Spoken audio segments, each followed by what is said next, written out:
Messieurs, bonjour. Midi, le journal, les titres. Réunion d'urgence au Palais de la République convoquée par le chef de l'État à l'instant, même en rapport avec le coronavirus.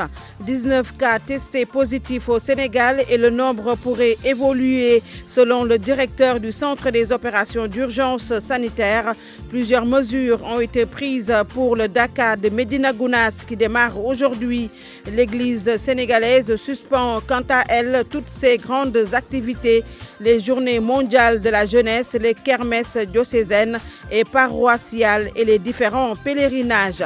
Grève illimitée au lycée de Mbacké, un mot d'ordre décrété par les élèves au motif que les enfants de l'émigré venu d'Italie infectés par le Covid-19 sont des pensionnaires de l'école. Plus de 5000 morts dans le monde, l'Europe épicentre à présent du Covid-19. Plus de 18 pays africains touchés. Dernier en date, la Mauritanie. Un cas confirmé par son ministre de la Santé. Nous ferons le point. Les sports, Youssouf Bodian. La revue de presse, Mohamed Ali Mouba. À la technique, Abdoulaye Diop est toujours avec un immense plaisir au micro Binta Diallo. Bienvenue à tous et à toutes. Des mesures importantes seront-elles prises par le chef de l'État? Réponse dans un instant. Le président de la République a convoqué à l'instant une réunion d'urgence. Notre reporter est sur place. Nous y reviendrons peut-être au cours de ce journal. Le sous-préfet de Dakar Plateau, lui, interdit tout rassemblement sur la voie publique. Djibi Diallo au téléphone avec Barthélémy Ngom. Ce qu'il faut savoir, c'est que dans le contexte actuel, que toutes ces manifestations qui avaient été déposées, c'était des rassemblements sur la voie publique en ce qui concerne des mariages, des baptêmes ou bien des activités culturelles. Aujourd'hui, à l'heure où, en tout cas, avancent les choses, j'ai estimé personnellement, par rapport à mes compétences, à mes prérogatives, j'ai apprécié que ces manifestations qui ont fait l'objet de déclarations, de demandes d'autorisation, étaient à côté des marchés ou bien dans des quartiers populaires qui pouvaient occasionner exactement de grands rassemblements, ce qui constitue un risque avec le contexte que nous vivons avec le coronavirus. J'ai estimé tout simplement que moi, je ne pouvais pas autoriser cela. C'est aussi simple que cela. Maintenant, ceux qui ne sont pas contents que je n'ai pas autorisé, peut-être ils ont leur raison. Mais en ce qui me concerne, moi, quand même, par rapport à mes prérogatives, vu la situation que nous vivons actuellement dans le plateau, j'ai dit que les risques de contamination par rapport au rassemblement sur la voie publique, j'ai estimé que moi, personnellement, je ne peux pas, en tout cas, autoriser des manifestations de rassemblement sur la voie publique. C'est tout simplement cela, mais loin de moi encore de décréter quoi que ce soit pour dire autre chose. Ce sont des gens qui ont déposé des demandes et que j'ai purement simplement rejetées. Face à la propagation du coronavirus, les évêques du Sénégal ont décidé de la suppression des journées mondiales de la jeunesse, des kermesses diocésaines et paroissiales, des différents pèlerinages et des autres rassemblements folkloriques, fêtes foraines de nature à drainer du monde, des mesures qui prennent effet à compter du lundi 16 mars 2020. Je vous propose d'entendre Abbé Augustin Thiaw, secrétaire de la conférence épiscopale. Pour rappel, le premier communiqué, il s'agissait de surseoir au baiser de paix à la messe et également d'encourager les fidèles à plus communier dans la paume de la main avec respect que de communier par la bouche. Tout cela pour éviter les risques graves de transmission. Considérant l'ampleur de cette maladie et la rapide et inquiétante progression de cette maladie, les évêques ont jugé nécessaire de faire passer un second communiqué qui semble plus grave parce que prenant des décisions concernant les événements religieux catholiques de grande envergure, notamment la suppression ou même le report jusqu'à nouvel ordre du pèlerinage national, des pèlerinages diocésains à partir de la date du 16 mars, des pèlerinages décanaux également, le report ou la suppression des kermesses paroissiales et diocésaines et tout autre rassemblement tel que les fêtes foraines. Tout cela pour en tout cas participer à la sensibilisation du ministère de la Santé et de l'Action sociale qui voudrait que les gens évitent le maximum possible tout rassemblement qui pourrait permettre la contagion. Les Journées mondiales de la jeunesse, puisque c'est l'événement le plus imminent qui devrait être célébré au courant de ce mois de mars. En plus de la suppression de ces grands événements, dans le communiqué, les évêques invitent également à la prière. C'est pourquoi une journée de jeûne et de prière a été proposée par les évêques à toute la communauté catholique du Sénégal. Et c'est le vendredi 20 mars, car nous savons que de tout ce que nous pouvons faire comme hommes pour lutter contre le mal de ce monde, nous avons besoin de l'apport de Dieu. Le Sénégal a enregistré 19 cas testés positifs et selon le docteur Bousso, directeur du Centre des opérations d'urgence sanitaire, 71 personnes ont été en contact avec l'émigré venu d'Italie et qui pourraient contracter le virus. virus. Des Sénégalais interrogés disent être conscients de l'existence de la pathologie et qu'ils se conforment aux conseils de santé et d'hygiène édictés par les autorités sanitaires. Reportage Oumou Kalsoumli. Trouvé dans un garage de mécaniciens à Fass, Elhaj, le taximan, est bien conscient du danger lié à la pandémie du coronavirus. Pour lui, il faut changer de comportement sans verser dans la panique si l'on veut faire face efficacement à la maladie. Les gens doivent prendre des mesures pour éviter tout contact avec le virus. C'est devenu une pandémie mondiale, ça se propage très vite. Il faut donc redoubler de vigilance parce que la maladie est bien réelle. Fama Gaye tient une gargote à la rue 6 de la Médina. Elle dit prendre toutes les précautions pour éviter de choper le virus. Je fais de mon possible pour éviter tout contact avec mes clients. D'ailleurs, quand je vois quelqu'un touché, je lui demande de s'isoler pour plus de précautions. Je demande à mes clients également d'utiliser des gels antiseptiques. Les gens pensent que c'est de la politique, alors que le danger est bien réel. À situation nouvelle, comportement nouveau, Moussa demande la vigilance. Il vaut mieux prévenir que guérir. Moi, je prends toutes les précautions chez moi et ici, à mon lieu de travail. Les gens doivent changer de comportement et se laver régulièrement. 11 nouveaux cas à Touba, soit 19 au total selon les dernières informations du ministère de la Santé. Une situation qui paraît inquiétante pour certains Sénégalais rencontrés qui pensent que la prévention et la sérénité doivent être les maîtres mots pour éviter la propagation du virus. Les étudiants de l'UCAD s'engagent à rétablir l'eau dans le campus. Ils ont aussi décidé de distribuer des antiseptiques et des flyers à leurs camarades pour leur sensibiliser davantage sur le Covid-19. Mieux, ils préparent une vaste campagne de sensibilisation. Reportage à l'UCAD Oumar Mbow. Les étudiants de l'université Cheikh Anta Diop de Dakar unissent leurs forces et leurs maigres moyens pour barrer la route au Covid-19. Désiré Sondo, leur porte-parole. Vous l'avez remarqué dernièrement, il y a un manque crucial d'eau. C'est un problème très large. À ce niveau, nous avons prévu des citernes, des réservoirs de 5000 litres d'eau au niveau des pavillons. Il y a également la construction dans l'autre campus des bâches à eau, malgré que ce n'est pas suffisant. Mais il y a des efforts qui peuvent être améliorés. Il serait vraiment déplorable de voir cet intrus, cet invité non désiré, sillonner les rues de l'université. En plus de la disposition du liquide précieux au sein du campus, d'autres actions vont être menées. Faire des flyers, des informations qui sont distribuées partout mais affichées à tous les niveaux au sein de l'université, au niveau des restaurants universitaires. À cela s'ajoute également la distribution des antiseptiques dans les lieux où il pourrait y avoir concentration, à savoir les restaurants également. Donc nous avons, les étudiants et l'administration du COUD, pris les devants à ce sujet lorsque nous avions été informés de ce premier cas. Les étudiants ont aussi prévu d'organiser une campagne de sensibilisation sur le virus mortel mercredi prochain. Les élèves du lycée de Mbacké ont pris la responsabilité sur eux pour décréter une grève illimitée. Ils disent ne pas vouloir s'exposer au virus parce que les enfants de l'émigré venus d'Italie infectés par le Covid-19 sont des pensionnaires de l'école. Marema Diop. Le coronavirus à l'origine de l'arrêt des cours au lycée de Mbacké, les élèves ont décrété ce matin une grève illimitée pour, disent-ils, éviter tout risque de propagation de la maladie. C'est une bonne idée, oui. On ne sait pas s'il est là ou pas. C'est mieux de prendre une telle décision pour nous les élèves, pour nous protéger aussi. Oui, on l'a apprécié parce que le proviseur, il y a des élèves qui quittent Touba et comme vous l'entendez dernièrement, ce virus est provenu de cette ville. Voilà. Mieux vaut d'arrêter les cours pour une mesure de sécurité très éloquente. Vous êtes d'accord sur ça? En classe de première, cet élève sous le couvert de l'anonymat révèle venir de Darou Marnane, le quartier où habite le premier cas de Touba. Il dit avoir peur d'être stigmatisé. Et moi aussi, je suis près de cette ville, de cette localité. Tu viens de Darou? À côté, justement. À côté de l'hôpital? Oui. Je ne suis pas stigmatisé pour le moment. Cette autre élève trouve la décision d'arrêter les cours très sage.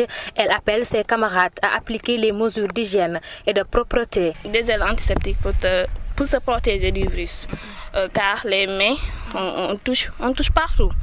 Les microbes aussi sont très rapides et le virus se propage. Alors, il faut aller aux pharmacies et acheter des gels antiseptiques. Même si aucun élève n'a été infecté, la psychose a fini de gagner les rangs au lycée de Mbacké. Mariama Diop, Mbacké, RFM. Et toujours dans le cadre de la lutte contre le Covid-19, l'Académie de Ziguinchor met à contribution les écoles. Instruction est donnée aux chefs d'établissement de sensibiliser les élèves pour qu'ils servent de relais dans la prévention contre la pandémie.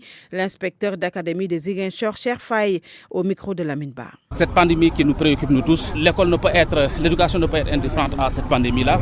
Naturellement, nous avons orienté, mais également donné des instructions aux établissements et aux écoles pour qu'un dispositif de sensibilisation soit mis en place, un dispositif de sensibilisation pour outiller suffisamment les élèves par rapport à la pandémie, les manifestations, mais également les modes de transmission pour leur permettre vraiment d'adopter les bons comportements et les bonnes attitudes. Mais mieux encore, au niveau de l'éducation, il y a des fiches pédagogiques adaptées au curriculum pour prendre en charge ce genre de préoccupations qui sont développées et nous les avons partagées.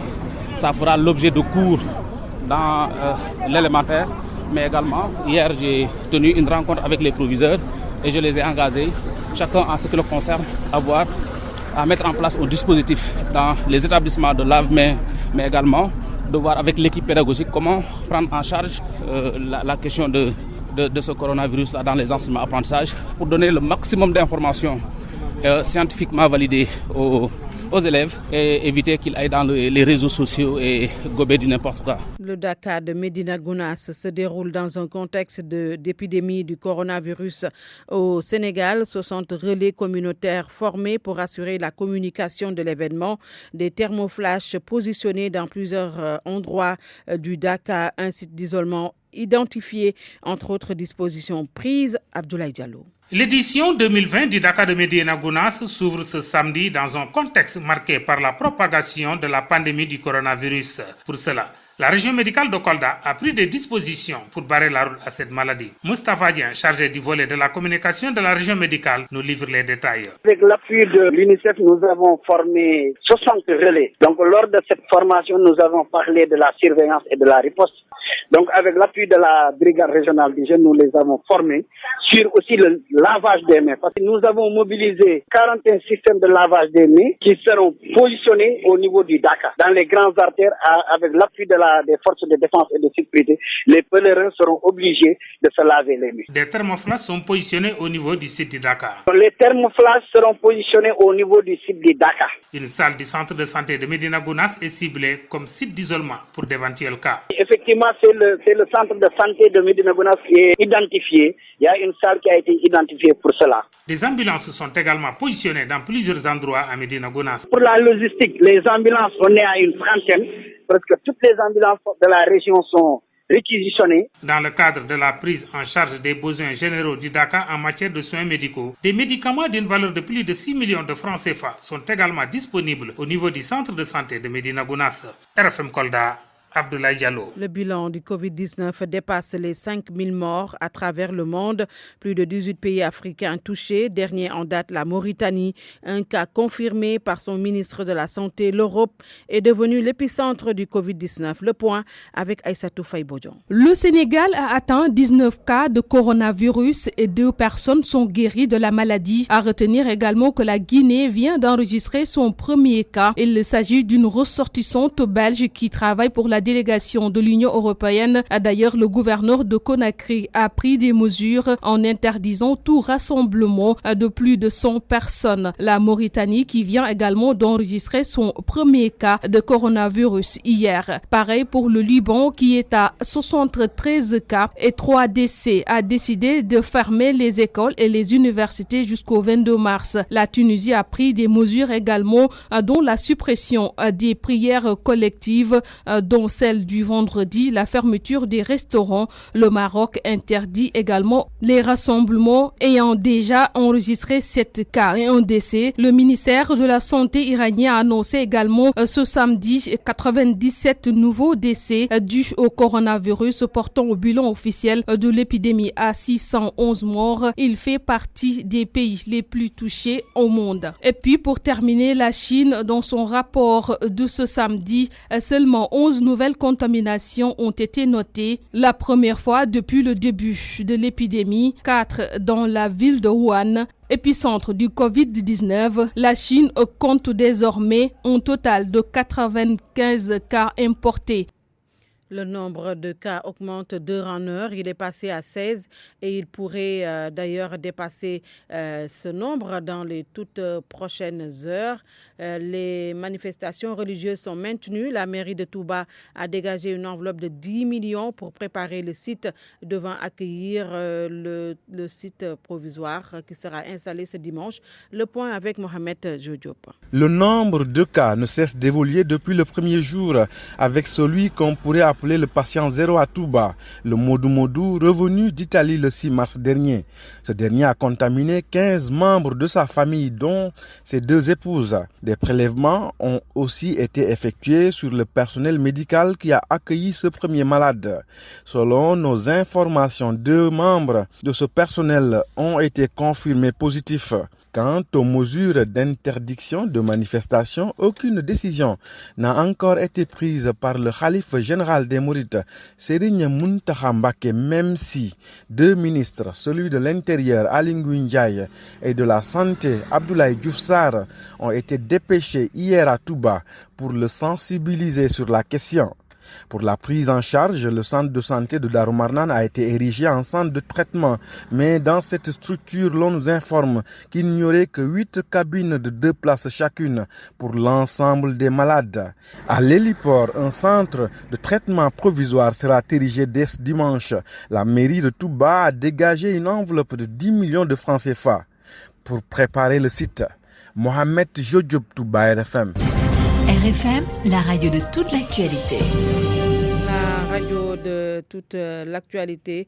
En attendant de revenir sur une information, nous allons le voir partir à Fass Boye et Diogo, où les populations de ces 2 localités demandent leur érection en commune en assemblée générale pour demander un nouveau découpage administratif. Cher Anta Diop. Le souhait d'ériger Fass Boye et Diogo en commune ne laisse personne indifférent. Lors d'une assemblée générale tenue à Fass Boye, les populations de plusieurs villages de ces localités ont évoqué ce sujet. Serigne Mbaye, le coordonnateur du collectif. L'érection de Fass Boye Diogo Keur Meteug en commune de plein exercice. La zone de Fass Boye à elle seule compte 11 843 habitants. Celle de Diogo, 23 107 habitants, ce qui fait un cumul de 34 950 habitants, sans compter la zone de Honkyoy. La zone abrite GCO qui exploite le 3e gisement mondial de zircon et tant d'autres sociétés minières énergétiques dont l'implantation est déjà annoncée. En ressources halieutiques, Fass Boye est le premier quai de pêche du département de Tivaouane et se classe parmi les 5 plus importants quais de pêche du Sénégal en termes de débarquement. Bref, la zone de Fass Boye Diogo est le poumon économique du Sénégal. Pour toutes ces raisons, ces populations pensent qu'il est temps de réparer l'incohérence du découpage administratif. Dans la zone, des personnes font plus de 40 km pour se prémunir d'un papier d'état civil. En raison de l'incohérence du découpage, Mboro n'a plus de terre et demande son extension. Et sur ce point, un collectif est mis en place par ces populations pour mieux travailler sur les études d'impact et les orientations à prendre. RFM Thiès, Cheikh Anta Diop. Et toujours concernant le coronavirus, et cette information qui vient de tomber, Thierno Bassirou Tall, khalifa général de la famille omarienne par le biais de son fils et porte-parole Thierno Cheikh Oumar Tall, demande le report des manifestations religieuses et le respect des règles édictées par les médecins. Bienvenue Youssouf. Merci Bodian. Binta. Va-t-on vers une suspension des compétitions sportives au Sénégal? On sera édifié tout à l'heure à l'issue de la rencontre entre le ministre des Sports et les responsables des différentes fédérations. Au sortir de cette rencontre, donc, une décision devrait être annoncée sur la suite à donner aux événements sportifs chez nous. En attendant, les compétitions se poursuivent. Cet après-midi, en football d'abord, on joue les 32e de finale de la Coupe du Sénégal. Entre autres matchs ce samedi au stade Ibrahima Boye de Guédiawaye à 15h. GFC Pro Assure, AS Douane Renaissance de Dakar à 17h. US Rail Duc Maniang Soumaré, Africa Promo Foot. Racing de Dakar au stade Fodé Wade, Snaps Excellence Sali, un club de division régionale. La suite de ces 32e de finale, dimanche et lundi. Le basket joue ses 5e et 6e journées chez les garçons et chez les dames. Le tournoi international de judo de Saint-Louis a démarré ce matin avec des combattants venus de la sous-région, mais aussi de l'Europe, notamment de la France. En rugby également, on joue les demi-finales de la Coupe du Sénégal ce week-end, des événements sportifs. Donc on saura tout à l'heure l'issue de cette rencontre prévue à 12h30 si ça va se poursuivre ou pas.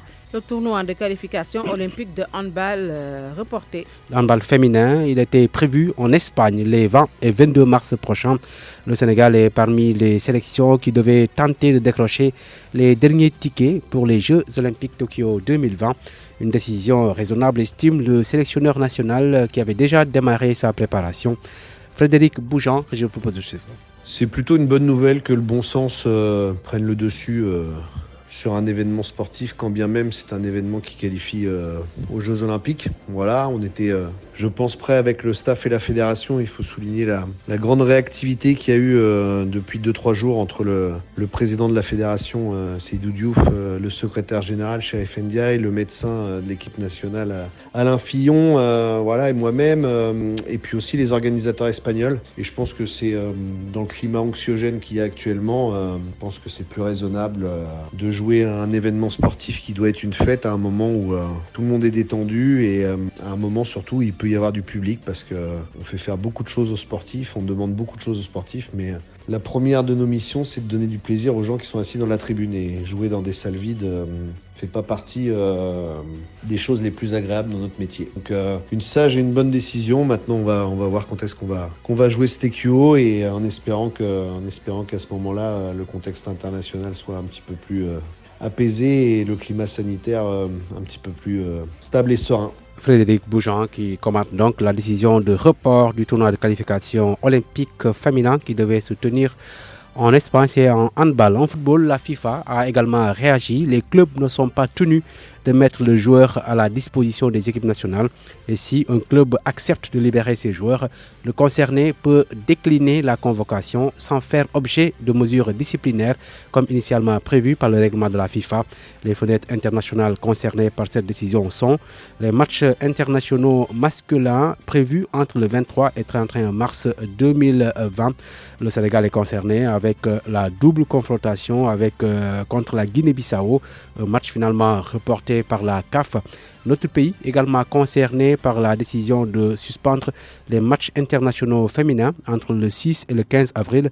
Dans cette période, l'équipe nationale senior devait affronter la Sierra Leone pour le compte des éliminatoires de la CAN. L'équipe junior devait également jouer contre la Tanzanie pour le compte du second tour des éliminatoires de la Coupe du Monde. En Europe, tous les grands championnats sont suspendus. L'Allemagne est le dernier pays à prendre donc cette décision. La Bundesliga, qui devait disputer sa 26e journée plus tôt, ce samedi a finalement reporté ses matchs. Toutefois, en Russie, en Turquie, en Écosse, les championnats se poursuivent ce week-end. La liste des joueurs contaminés par le coronavirus s'allonge. 4 nouveaux joueurs de la Sampdoria, 4 joueurs plutôt de la Sampdoria sont atteints. Parmi eux, Omar Colley, il est capitaine de la sélection gambienne de football. 3 joueurs de la Fiorentina également testés positifs. À la Juventus, seul Daniel Rugani est pour le moment testé positif. Paulo Dybala a démenti sur son compte Twitter. L'attaquant argentin dit être en bonne santé. Binta. Les étudiants de l'université du Sine Saloum invités à former un club. Une invite du directeur du COUD qui incite donc ses étudiants à allier sport et études à l'image des autres universités du Sénégal. Abdoulaye Sow, le directeur général du COUD, était à Kaolack au micro de Ibrahima Djamé. Oui, aujourd'hui l'université de Dakar, on n'en parle pas. Thiès a son équipe d'élite. Hassan Sekana, je considère qu'il y a quand même du talent à Kaolack et à Kaffrine et à Fatick. Même s'il y a beaucoup de Sérères, il faut quand même arriver à avoir un club de l'université. Parce que le sport universitaire fait partie des facteurs de développement d'un sport dans tous les pays. Et aujourd'hui, nous pensons que les universités sont en train de jouer le rôle dans le développement du sport au Sénégal. Et l'université du Sine Saloum ne doit pas être en reste. Poulard qui estime que Binta, les Sérères ne sont pas bons en sport. Il a certainement raison. Et c'est bien confirmé, je le confirme. Voilà, merci. Un peu d'humeur dans ce contexte, un peu tendu. Merci beaucoup, il le faut. RFM, la radio de toute l'actualité. 13 ans après la course automoto, une compétition dédiée aux femmes, le trophée Mousseau a repris ses droits le week-end dernier à l'occasion du 8 mars.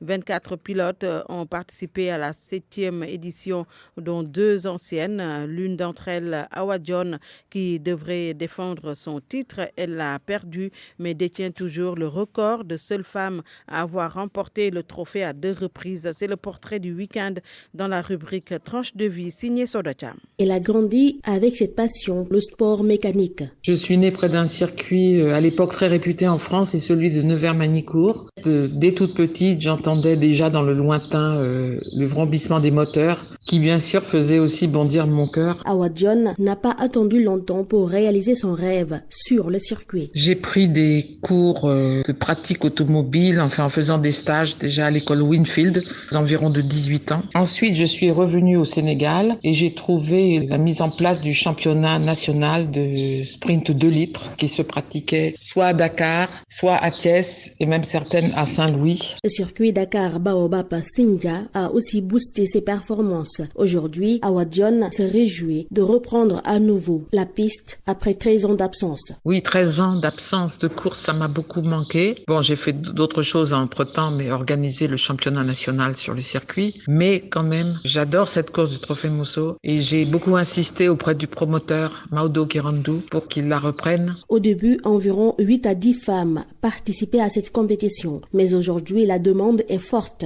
Il y a la relève avec des jeunes femmes qui arrivent et qui veulent en découdre. En tout cas, moi je reste toujours avec l'esprit sportif. Toutefois, Awa John affirme que le sport mécanique demande beaucoup de moyens. Parce qu'on est tributaire du matériel, des inscriptions. En fait, ça coûte cher. Il faut avoir quand même quelques moyens pour participer. C'est pas comme quand vous faites de l'athlétisme, vous prenez vos 2 jambes et vous courez. Là, c'est pas exactement la même chose. En dehors du sport mécanique, Awa John a pratiqué d'autres disciplines sportives. J'ai fait beaucoup de handball, j'ai fait de l'athlétisme, j'ai fait de la natation, j'ai fait de l'aïkido, j'ai fait du karaté. Et vous voyez, je viens de racheter un kimono de karaté. Et malgré mon âge, je voudrais reprendre les entraînements. Faisant partie des plus anciennes, elle milite pour la présence active des femmes dans les instances dirigeantes. Lorsqu'on trouve parfois une femme dans un comité ou une fédération, c'est souvent parce qu'elle a une petite association de jeunes filles. On lui a donné un poste insignifiant. Il faut que la femme s'impose dans ces postes importants. Et je reste persuadée que les femmes font preuve d'une grande compétence. Awa John travaille aussi dans une ONG. L'aînée des pilotes pour cette 7e édition du Trophée Mousseau ne compte pas pour l'heure quitter la piste. Comme la passion est là, je ne dis jamais jamais. Donc je ne connais pas le futur. Et je dis Inch'Allah, on verra pour le futur. Il a participé à toutes les éditions et c'est la seule femme à avoir gagné le Trophée Mousseau à 2 reprises.